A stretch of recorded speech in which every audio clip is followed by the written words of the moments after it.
Welcome back to the deep dive.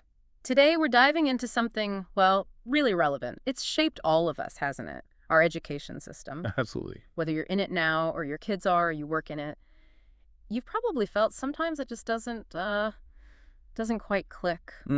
Yeah. That feeling is pretty common. It really makes you ask, why does school sometimes feel so disconnected, from the real world out there? Right, from all the messy, unpredictable stuff. And why do some, really brilliant, imaginative people sometimes just feel lost in a typical classroom? That's the core question, isn't it? So our mission today really is to explore this idea, this call for a big shift in how we do learning. Why do some people think education needs a revolution? We're digging into the roots of the system and imagining something else. It's such a universal topic because, education touches us all so personally. We'll look at, where this structure came from, how it affects creativity, which is huge, and then maybe dream a bit about what a different future could look like. More tailored, maybe? Okay, let's do that. Let's start back at the beginning. This system feels, it feels kind of old. Where did the structure we all know actually come from? What was the original point? Yeah, to get the present, you definitely need the past. And the common thinking is that the basic setup for mass education really kicked off during the Industrial Revolution. Okay, Industrial Revolution, factories and stuff like that. Exactly. Think about what that era needed.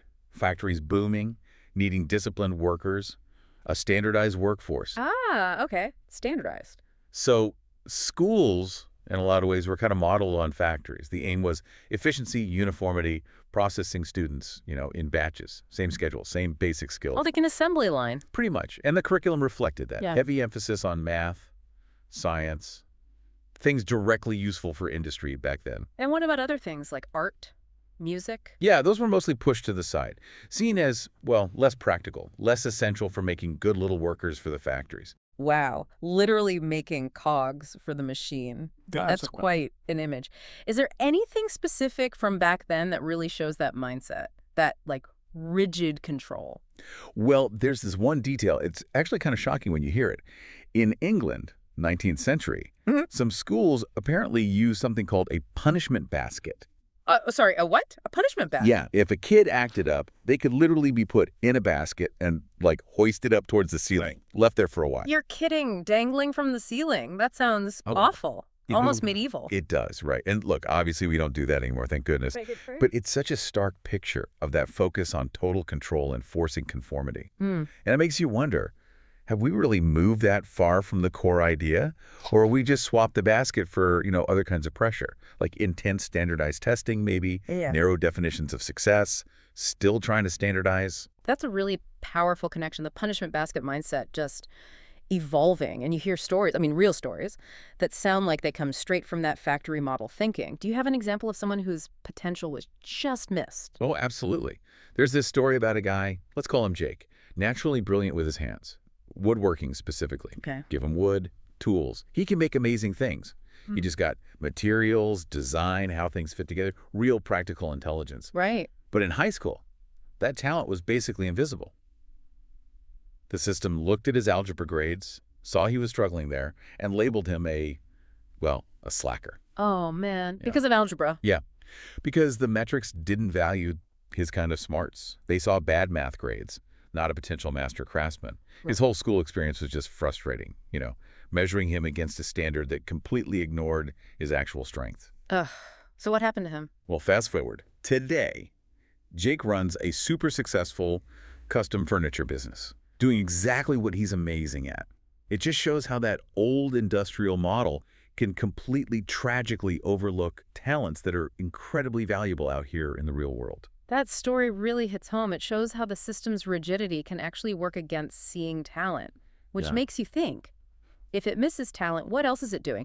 What about creativity? Does the system help creativity or maybe squash it? That's such a key question.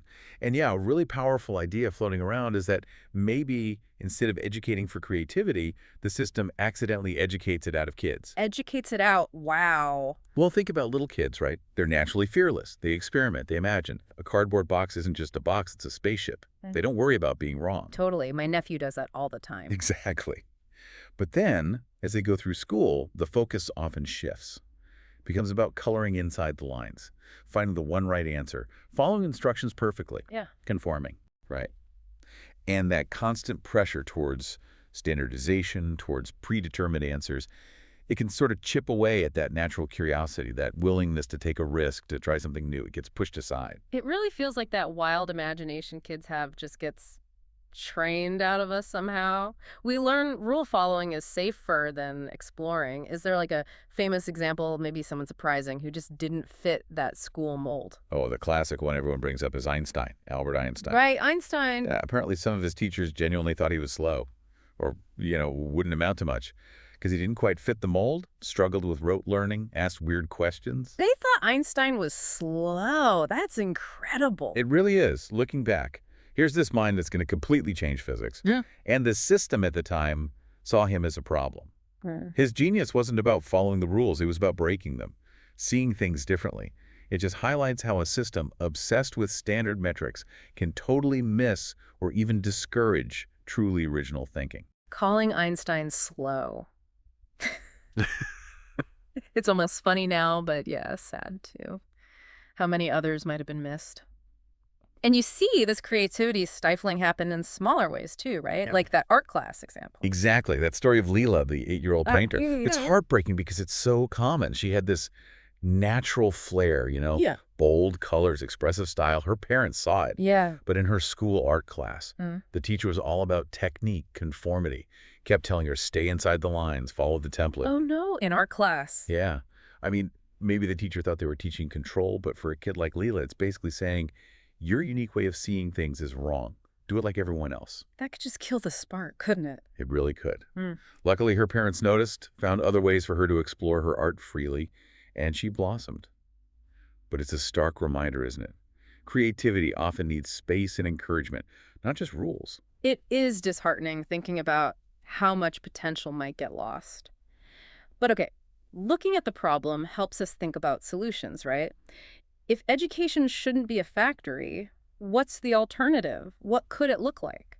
Well, the dream, I think, is for something genuinely personalized.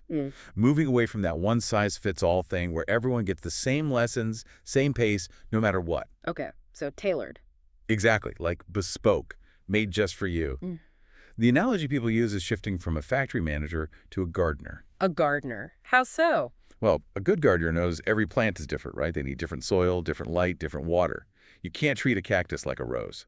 The gardener's job is to understand each plant's unique needs and create the right conditions for it to flourish. I like that. So schools, in this vision, become like gardens. And educators are the skilled gardeners, helping each student figure out what their unique conditions are, their interests, their learning style, their talents, and then providing the right nutrients and support for them to grow. That's a really hopeful image. A gardener, not an assembly line boss. If we bring that into today's world, is there a modern way to think about that kind of personalization? Yeah, you could almost picture it like a really smart streaming service algorithm, but for learning. Okay, like Netflix for school. Kind of. Instead of everyone getting the same feed, the system suggests learning paths based on you, what you're interested in, what you're good at, how you learn best. So if you love music, maybe it offers modules on music theory, sound engineering, DJing, the history of hip-hop, whatever connects. Right. If you're into building things, maybe it guides you towards robotics, 3D printing, practical engineering projects. Right. It's about making learning super relevant, super engaging, built around the individual. That sounds radically different from, everyone sitting through the same lecture. Has anyone actually tried this kind of personalized, student-led approach before, historically? Oh, definitely. A major figure here is Maria Montessori, early 1900s. Her whole approach was revolutionary because it was child-led. Montessori, right, I've heard of that. Yeah. In her classrooms, kids choose their own activities from specially designed materials. They work at their own pace. The teacher is more of a guide, an observer, facilitating exploration, not just lecturing from the front. So the focus is on the kid's curiosity. Exactly. Developing independence, self-discipline, and crucially, a love of learning driven from within. And it's interesting, some really successful innovators, like the founders of a certain huge tech company, went to Montessori schools and credit that early experience for fostering their creativity and independence. Wow, that link to modern innovation is fascinating. And you see people finding these personalized paths today too, right? Even if it's outside the main system. For sure. Think about that story, the cousin who just hated regular high school, felt boring, irrelevant, totally switched off. Yeah. But then they found an online platform for learning coding and game design. Ah, okay. Something specific they were into. Totally. And it let them learn their own way, own speed, work on cool projects, connect with others who cared about the same stuff. They got obsessed, basically. Not for a grade, but because they loved it. Uh-huh. And by 17, this kid is building apps, working with a startup. It's like they found their element, as some people call it, because they found a learning environment that actually fit them. Personalized, project-based, passion-driven. It unlocked something the traditional system couldn't. That's amazing, finding their element. Yeah.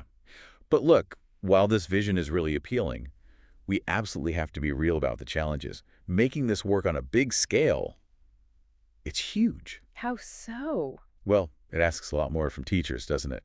They need incredible skill, creativity, dedication to tailor things for every single student. They need massive support, resources, training. Right. It's not easy. And let's be honest, it needs serious money, real investment, which always brings up that tough question, you know? If we can find trillions for other things, defense, bailouts, whatever, why is investing deeply in revolutionizing education arguably the most important investment in our future? Always seemed like such a struggle. That question about where the money goes. Yeah. Yeah, that definitely sticks with you. Okay, so if we wrap this up, the main takeaway seems to be maybe the old way, the factory way of thinking about education, just isn't cutting it anymore, especially for fostering individual talent in a world that changes so fast. Exactly. And the big idea is moving towards something more like nurturing a garden, personalized journeys. Precisely. Recognizing that people are incredibly diverse, we have different talents, different passions. So instead of forcing everyone into the same box, we need to create environments where each person can figure out their unique strengths and, run with them. Nurturing that unique spark is everything. And this isn't just theory, right? It connects directly back to you listening right now. Maybe to your own school days or people you know. Maybe it's a nudge to look for different ways to learn or support schools trying new things or just speak up for someone who seems boxed in. Yeah, making it personal. So here's a final thought, maybe a little challenge from today's deep dive. This week, think about something you're just curious about, something school maybe never touched on, and just take one small step to learn about it. Watch a documentary, find an online tutorial, tinker with something, read an article, just for the fun of it. Yeah. Tap into your interests, your way of learning, give that unique creative part of yourself some space. Love that. Thanks for joining us for this deep dive into rethinking education. We really hope it sparks some thoughts for you.